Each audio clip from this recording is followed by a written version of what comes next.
gitu loh Lela. Sintan itu Sintan. Iya Intan.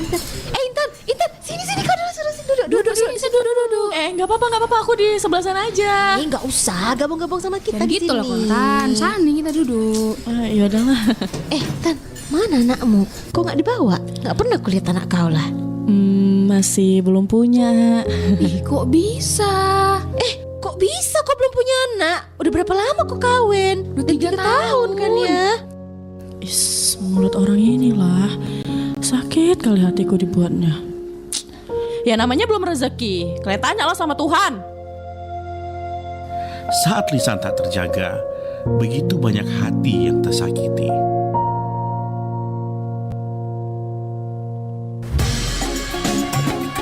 Nusantara Siang, Pro 4 RRI Makassar.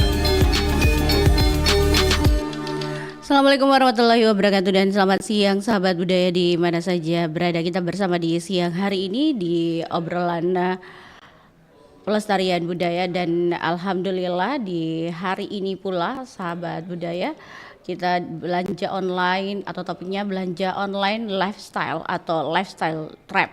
Dan obrolan khusus ini sahabat budaya kita sudah bersama narasumber Dr. Fauzia Hasan. Beliau adalah pensiarah kanan program komunikasi Fakulti Kepemimpinan dan Pengurusan Universitas Sains Islam Malaysia.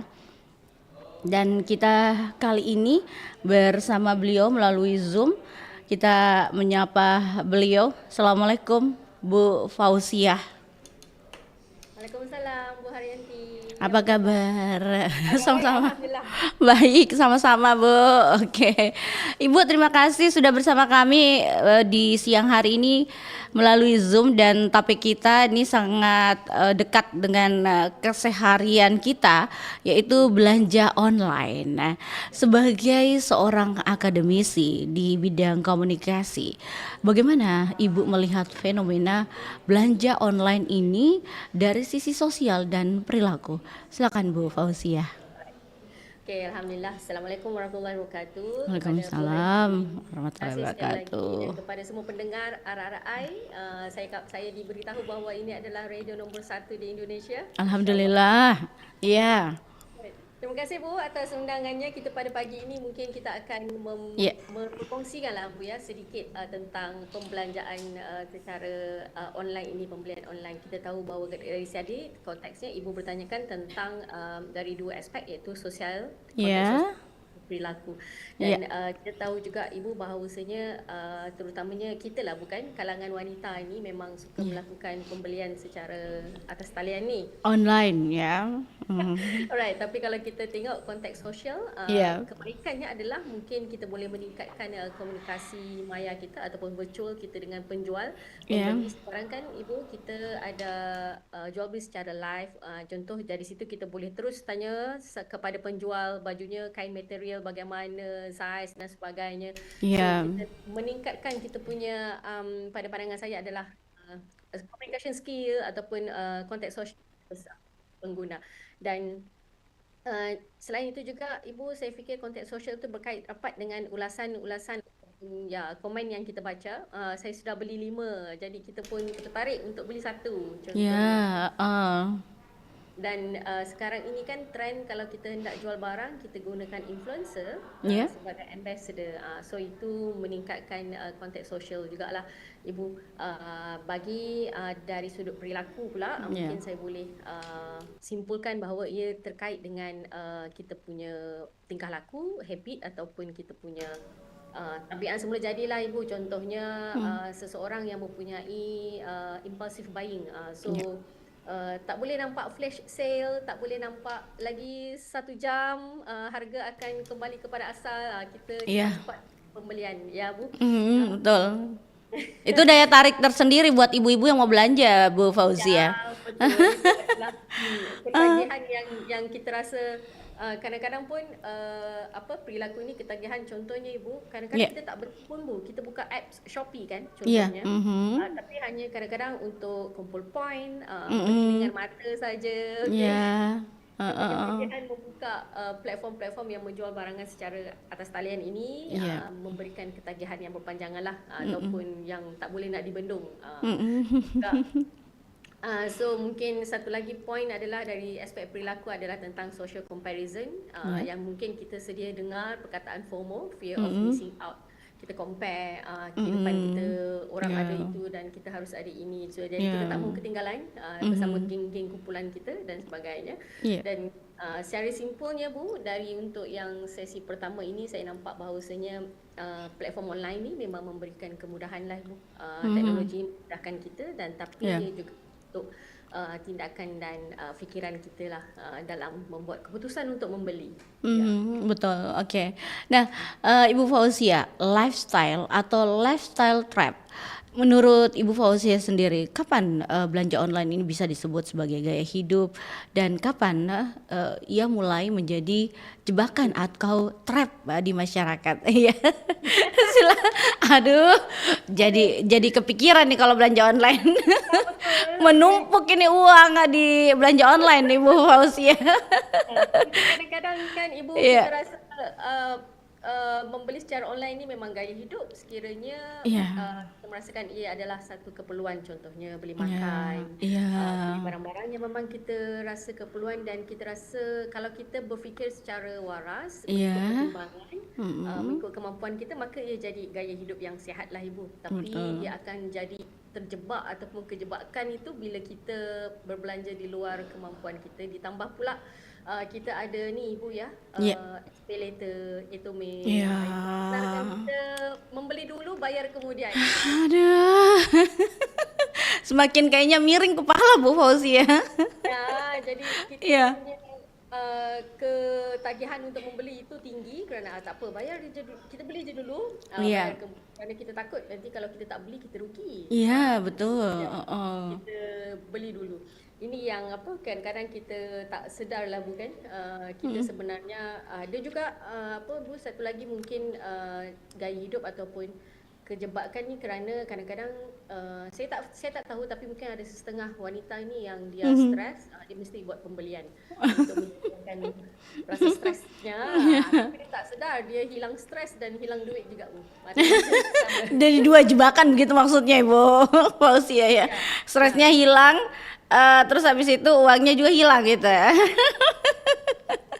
Niatnya baik Tu. Niatnya mau hilangkan stres, tekanan-tekanan masalah yang kita buat pembelian. Sebenarnya puas hati, kita puas hati tapi kita hilang duit juga. Iya. Oke. Nah, Bu Fauzia, apa saja faktor-faktor psikologis yang membuat seseorang itu begitu mudah tergiur untuk belanja online secara impulsif, Bu? Ya, okey Bu. Ternyata soalan ini memang terkaitlah dengan saya sebenarnya mengajar satu subjek iaitu psikologi komunikasi pada semester yang lepas. Jadi bila soalannya tentang psikologi faktor-faktor psikologi yang membuat kita terbeli barang itu, mungkin contoh kalau kita refleks kepada psikologi komunikasi itu adalah tentang hubungan kita sesama manusia dan sebagainya. So bila kita bercakap dengan lemah lembut, baik, punya daya mempengaruhi, maka kita akan mendapat respon yang positif. Sama juga penjual dan pembeli Bu. Pada saya reflektkan di sini konteksnya, kalau secara psikologinya penjual itu menjual barang dengan penuh humoristik ataupun ada sifat-sifat humor, kelakar, pandai memberikan orang kata pandai berceloteh dan sebagainya. Okey. Bisa membujuk. Bisa membujuk. Bujukan itu. Bisa membujuk. Yang lemah ini, misalnya lemah ini akan untuk membuat satu pembelian itu. Dan seterusnya mungkin saya fikirkan faktor-faktor psikologi seperti tadi lah Ibu, FOMO itu kita mungkin kaitkan juga di sini, di mana mungkin mereka itu mahukan menjadi orang yang pertama memiliki barang tersebut. Contoh, kita tak kata semua orang lah Bu, mungkin kita kata diri kita sendirilah. Maksudnya keluar je barang baru, ada new item, kita nak jadi orang pertama untuk membeli. Itu mungkin antara faktor-faktor psikologis. Lain daripada itu mungkin ini yang penting Bu, sebab saya fikir kan kadang-kadang kita platform online bukan hanya di Shopee tapi di Instagram, di Facebook Ads dan sebagainya. Caption yang ditulis gitu Bu. Caption yang ditulis oleh penjual itu di postingannya itu sangat saya fikir membujuk rayu lah. Okey, bagaimana dia menulis, bagaimana dia memberitahukan bahawa kebaikan, ciri-ciri, keunikan dan sebagainya terhadap barang yang dijual lah. Itu faktor-faktor psikologis yang membantu kita ataupun mendorong kita untuk membeli barang secara lebih banyak. Borong Bu Fauzia. Borong istilahnya ya. Nah, baik Ibu Fauzia, banyak orang merasa bahagia saat barang pesanannya itu tiba. Nah, bagaimana Ibu menjelaskan hubungan psikologis antara mood seseorang dengan kebiasaan belanja online itu? Silakan Bu. Okey Bu. Nah, bagaimana Ibu menjelaskan hubungan psikologis antara mood seseorang dengan kebiasaan belanja online itu? Silakan Bu. Dan kita bahagia sangat menunggu barang Ibu tiba. menjelaskan 2 hari, 3 hari barang tiba. Itu yang kita mungkin boleh jadikan belanja online itu. Contohnya kita memberi reward kepada diri kita atas tugasan yang kita dah siap dan sebagainya, dan dia mempengaruhi kita untuk membuat pembelian dan kita happy menunggu barang kita tersebut. Okay, tapi kalau kita rasa bahagia cuma benda yang tidak dia mempengaruhi sebagai membuat pembelian dan kita happy emotional spend kita tersebut. Okay, tapi kalau kita rasa bahagia cuma benda yang tidak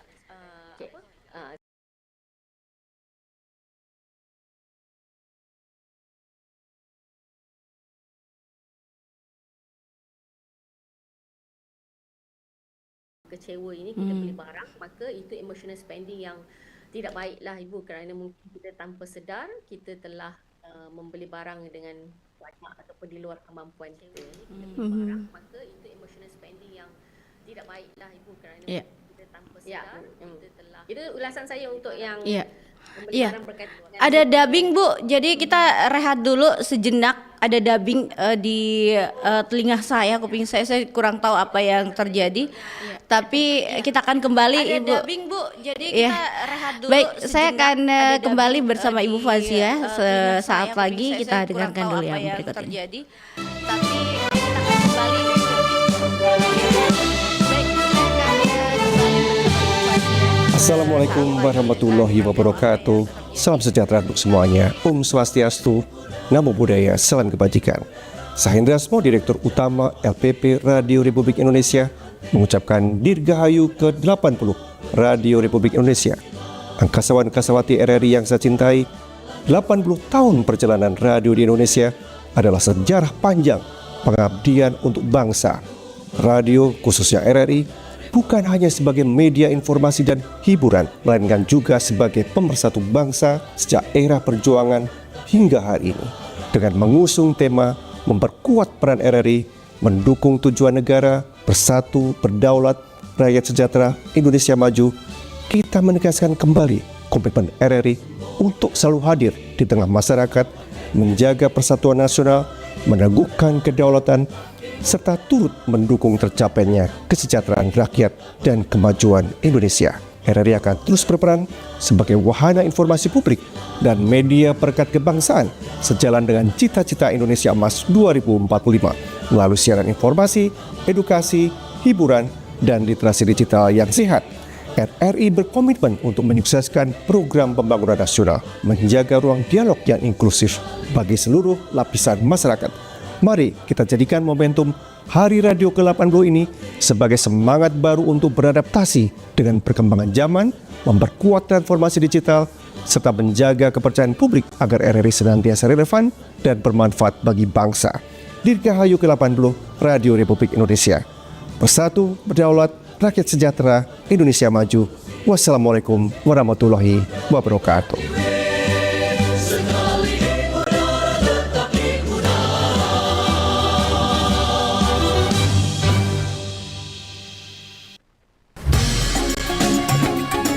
Nusantara Siang, Pro 4 RRI Makassar.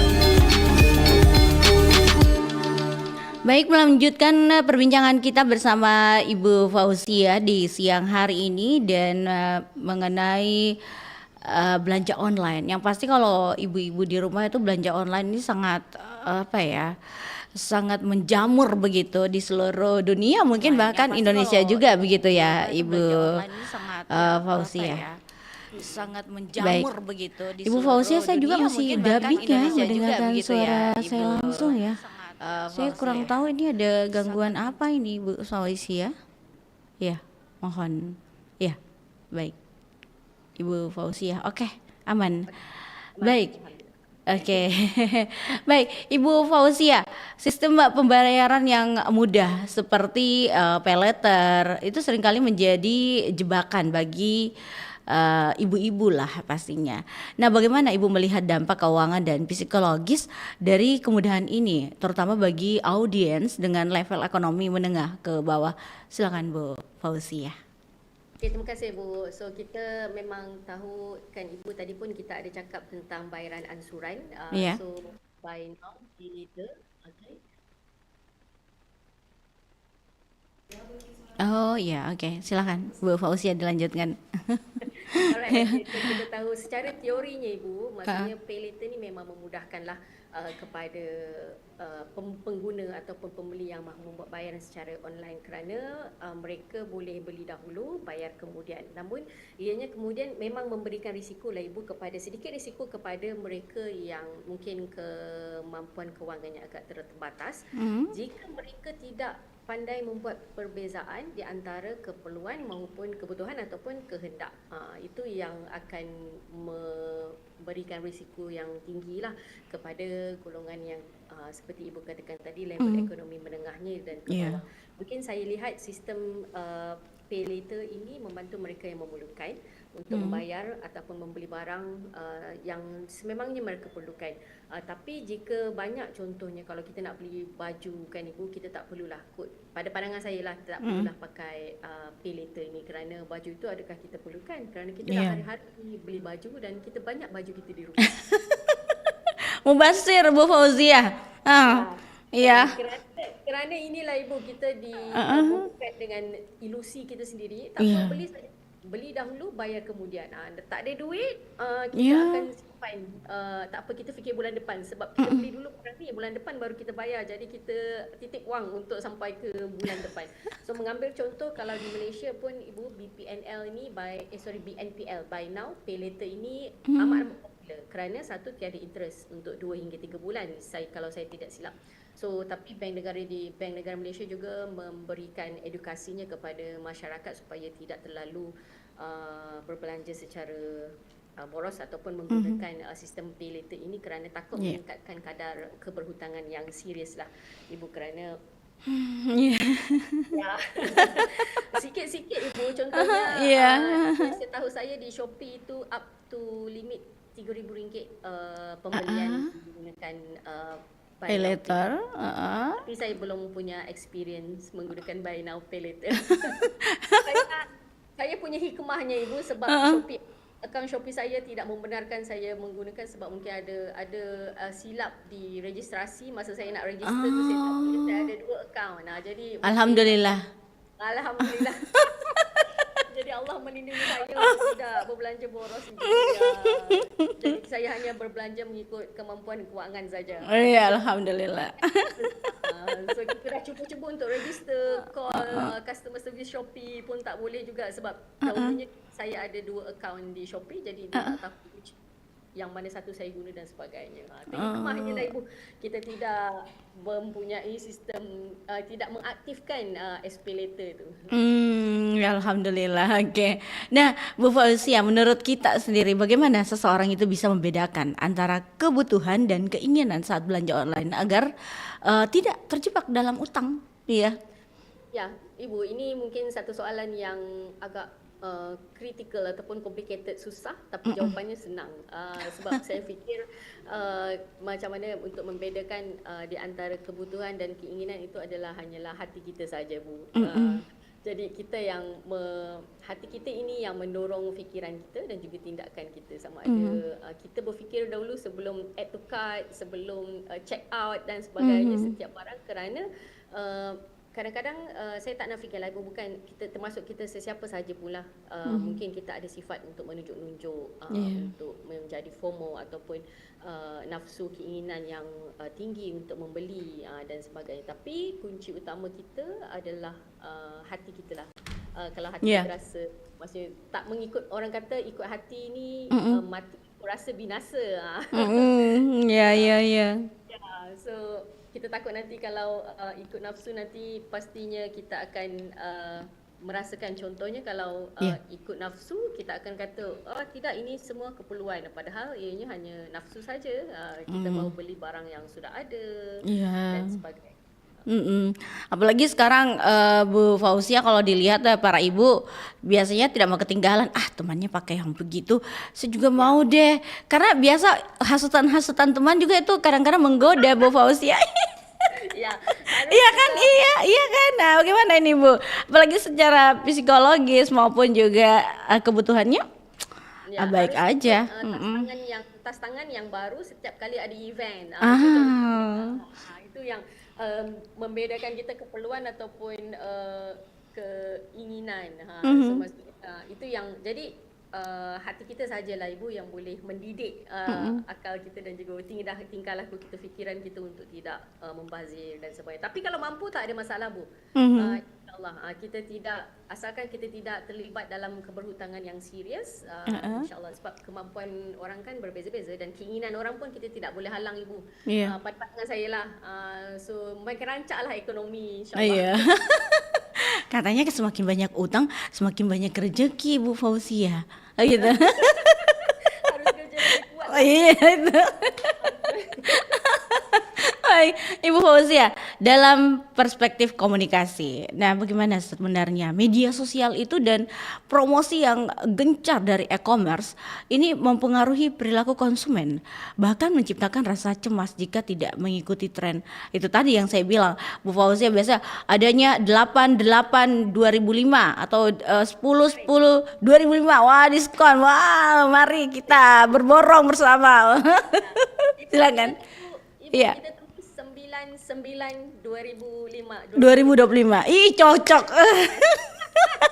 Pasti saya fikir waktu itu Shopee, Lazada, Temu, Shein dan sebagainya pasti membuat campaign besar-besaran pembelian yang diskaun. Saya fikir mungkin inilah, Ibu, ya,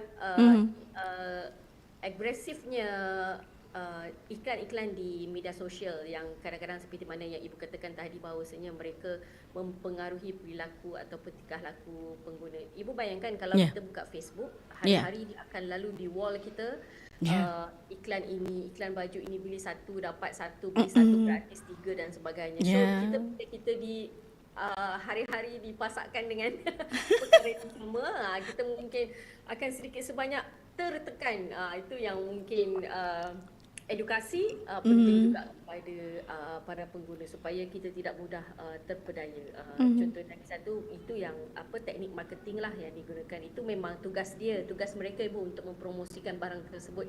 Jadi tugas kita adalah untuk bersabar dan juga berfikir sejenak membuat sebarang pembelian dan sebagainya. So mungkin kita macam tadi kita tahu kan, Ibu, kita bercerita tentang FOMO. Jadi FOMO inilah penyakit yang kita harus buang. Kerana ada positif, ada negatifnya. Negatifnya jika kita terlalu ikut-ikutan. Contohnya kalau Ibu lah di satu pejabat RRI itu semua guna iPhone, Ibu seorang je pakai Android, mesti Ibu pun mahu ikut beli pun juga, ya. Semua sama gitu lah. Sama trennya. Yang kita katakan bahawasanya pengaruh-pengaruh daripada iklan media sosial ni mempengaruhi kita juga untuk membuat keputusan membeli sesuatu barang, benda, order makan dan sebagainya. Okey. Nah, Bu Fauzia, apa yang bisa dilakukan oleh para platform online ini atau platform belanja online ini agar tidak hanya fokus pada penjualan tapi juga ikut bertanggung jawab dalam mengedukasi konsumennya? Silakan Bu Fauzia. Terima kasih. Tapi soalan ni saya rasa agak macam terperangkap. Bukan terperangkap, Bu, dia macam bukan terperangkap, kita panggil maksudnya macam dia dalam dilema. Sebabnya penjual itu memang mempromosikan barang tersebut, penjual ataupun setiap mana-mana platform online tu mereka harus bersifat objektif, bersifat neutral, tidak bias ataupun adil lah dalam kita bermuamalah, menjalankan kegiatan muamalah dan sebagainya. Contohnya walaupun mereka mengetahui memberikan iklan bahawa sekian dan sebagainya, dia harus meletakkan contohnya disclaimer kalau lambat bayar mungkin ada penalti, bayaran tambahan dan sebagainya. Itu tidak harus dihilangkan. Maksudnya supaya pengguna ini tidak tertipu. Jadi dia tahu hak dia dan penjual dia boleh mempromosikan dan belikan barang tersebut. So mereka harus memberikan edukasi jugalah kepada para pembeli tentang risiko-risiko sekiranya macam saya cakap tadilah, bayar lambat. So contohnya sepatutnya kena bayar pada bulan ini, kalau bayar tangguhkan pada bulan hadapan mungkin ada sedikit kenaikan dan sebagainya. Dan selebih mungkin juga edukasi seperti poster, grafik dan sebagainya untuk mengetahui bahawa tapi agak pelik juga lah kan kalau penjual ini dia memberikan edukasi untuk berbelanja secara hemat. Tidak mungkin Bu Fauzia. Kerana tujuan objektifnya untuk melariskan jualan tersebut. Itu pihak kerajaan ataupun pihak RRI mungkin boleh membuat poster-poster ingatan berbelanja secara boros contohnya. Dia bilang saya yang bayar kok, bukan kita, bukan Anda gitu. Kata-katanya nanti ibu-ibunya begitu Bu Fauzia. Pintar. Pintarnya ibu lebih pintar lagi kalau mereka boleh menjawab combo. Ini dapat ini, beli ini dapat ini dan kita tidak rugi katanya. Tapi bagaimana ini sebenarnya kita sebagai konsumen Ibu Fauzia menanggapi jika barang yang diterima tidak sesuai ekspektasi yang ada. Nah, apa yang perlu mungkin edukasi yang diberikan kepada masyarakat kita juga dalam hal ini? Kecewa, iya kecewa. Sebenarnya kita kaitkan mungkin ini macam satu scammer, penipuan pembeliannya. Tidak hanya di Malaysia tapi di Indonesia juga saya fikir mungkin ada jugalah ibu, tapi mungkin kita harus kita harus tahu iklan itu legit ataupun valid ataupun tidak. Ini mungkin saya boleh kongsikan ibu sedikit pengalaman tersendiri. 2 tahun yang lepas, ketika tahun lepas saya sudah lupa. Okey, satu iklan di Instagram menjual baju. So ibu bayangkan, saya punya tak alert dengan iklan tersebut di Instagram. Biasanya kalau iklan di Instagram tu mereka punya banyak komen di bawah sudah beli dan sebagainya. Ini tak, iklan itu hanya iklan jual baju dan tak ada komen apa-apa, and then dia dekat situ dia tulis beli 1 80, beli 2 pasang 100. Cuba ibu bayangkan. Kalau pasang 100, 150 berarti. Jadi saya beli 4 pun. Itu namanya ini borong kata. Kita dapat 4 helai, harganya cuma 200. Jadi lumayan kan, maksudnya kita dapat baju helai dah jadi dapat 200. Tapi didorong oleh punya nafsu tadi itu. Untuk kerana terpedaya dengan beli cuma bersatu dan sebagainya itu.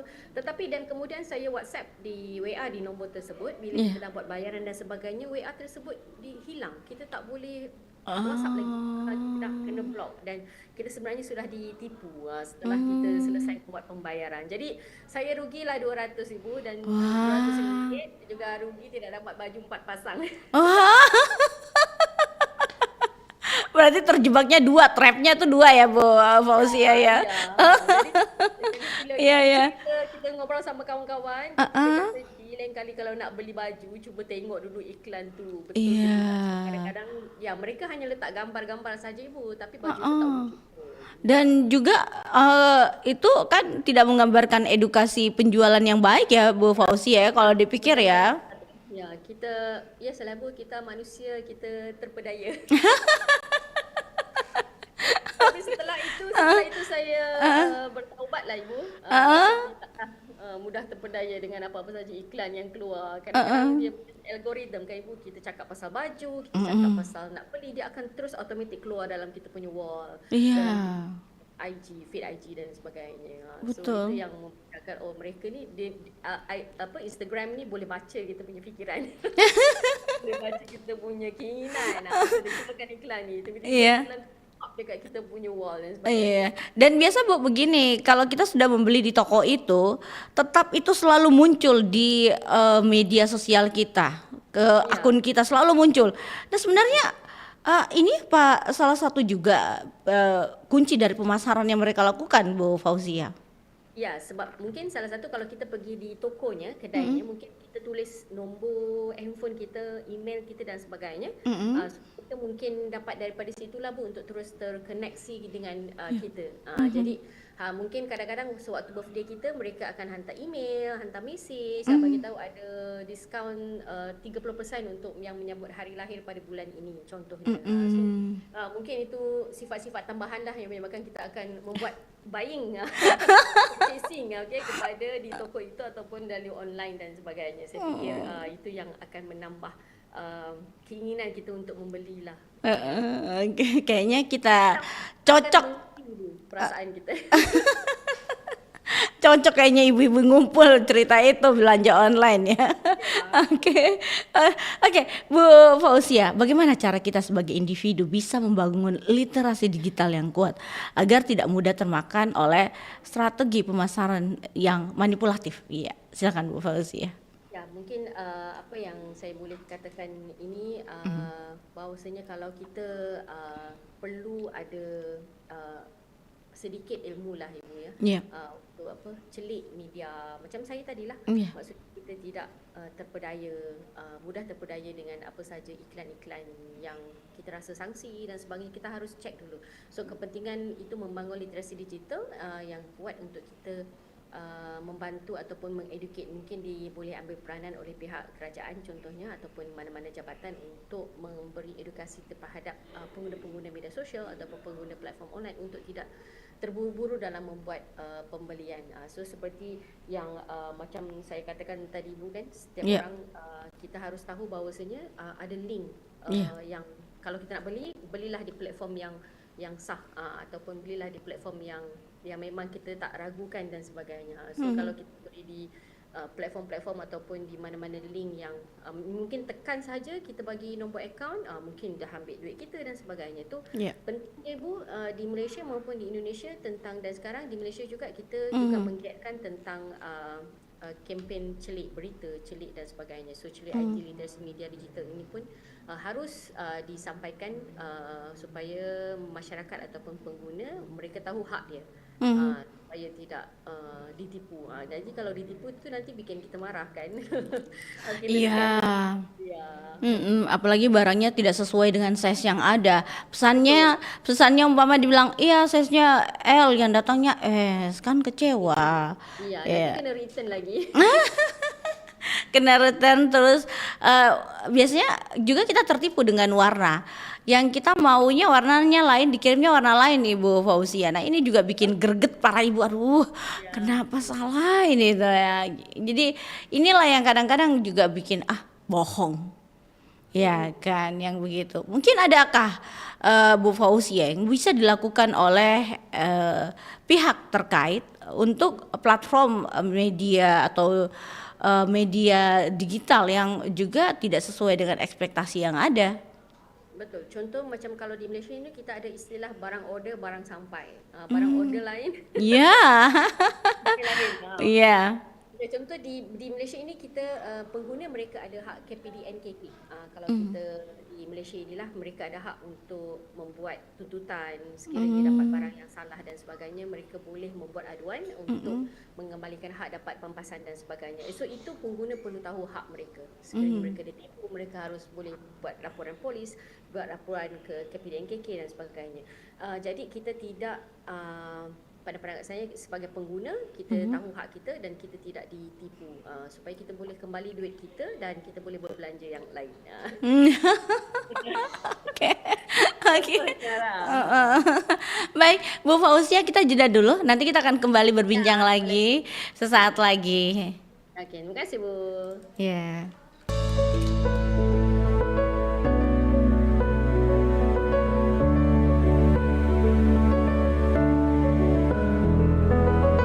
Bagi banyak orang, hal ini menjadi aktivitas paling menyebalkan.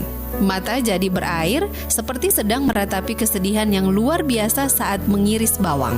Ratapan ini bisa menjadi kenyataan sebab sebuah lembaga riset di Chicago mengungkapkan bau bawang bisa menjadi pemicu sakit kepala sebelah alias migrain. Bawang mengandung bahan kimia sin-propanethial oksida. Ketika diiris, kimia ini dilepaskan ke udara yang membuat kelenjar air mata iritasi dan menyebabkan kita menangis. Mengunyah permen karet membuat otot wajah, khususnya di area mata akan bergerak, yang menangkis zat penyebab mata perih dan tidak perlu lagi meneteskan air mata, sehingga menangis pun bisa dihindari.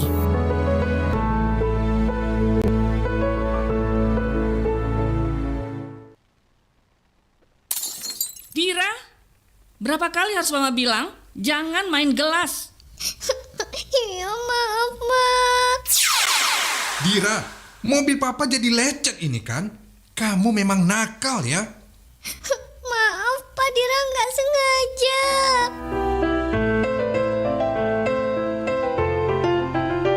Membentak anak terkesan lumrah dan kelihatan sepele. Tetapi dampak negatif yang ditimbulkan bukan main-main. Selamatkan mental mereka dengan lebih bersabar.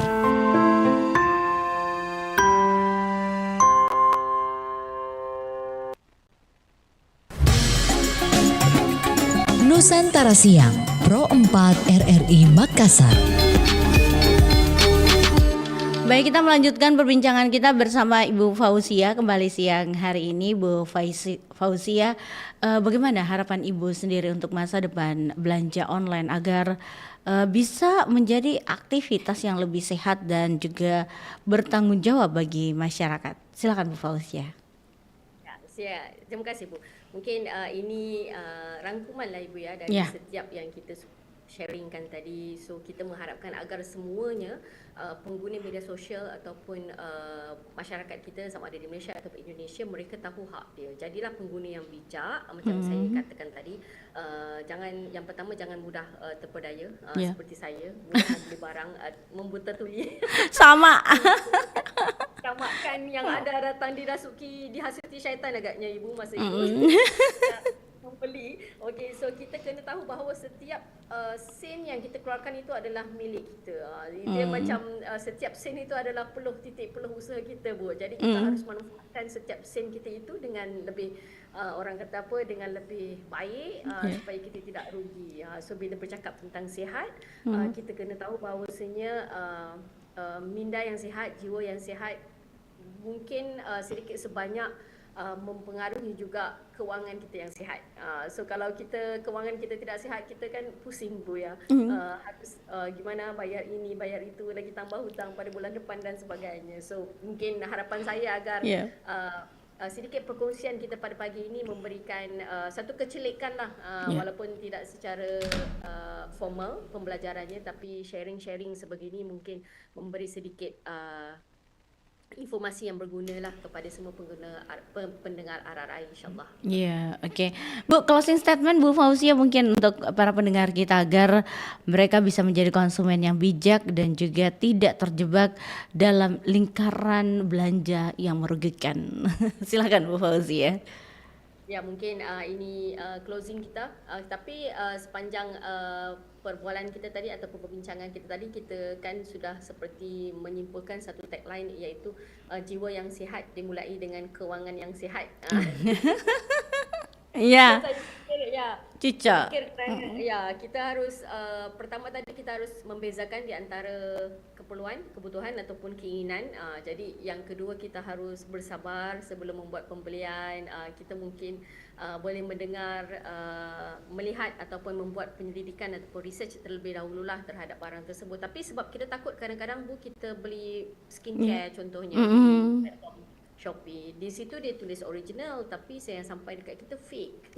So barang-barang yang fake itu akan merosakkan skin kita dan sebagainya. So jadilah pengguna yang bijak, pilihlah membeli barang di platform yang sah, dan yang penting kita harus mengetahui kadar kemampuan kewangan kita lah.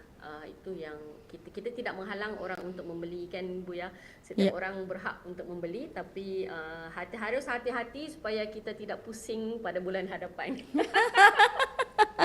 besar pasak daripada tiang Bu Fauzia. Baik, terima kasih banyak Ibu Fauzia atas wawasan yang luar biasa di hari ini. Semoga obrolan kita ini bisa menjadi refleksi lah bagi kita semua. Sampai jumpa, sukses untuk aktivitasnya Bu Fauzia. Assalamualaikum warahmatullahi wabarakatuh. Ibu, mungkin saya boleh ada sedikit puntun ya. Boleh. InsyaAllah untuk penutup kita. Boleh. Khusus untuk pendengar-pendengar di RRI, so di pagi cerah naik kereta baru, mendengar celoteh di RRI Indonesia. Belanja bijak, jangan terburu-buru agar bisa tenang bahagia insyaAllah. Iya. Terima kasih. Iya. Ada rezeki ke studionya ya Bu. Boleh, insyaAllah.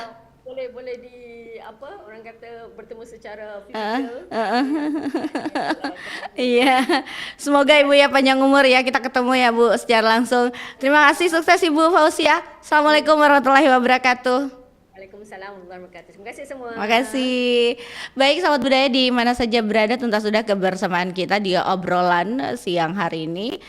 Dan sampai jumpa. Assalamualaikum warahmatullahi wabarakatuh. Nusantara Siang, Pro 4 RRI Makassar.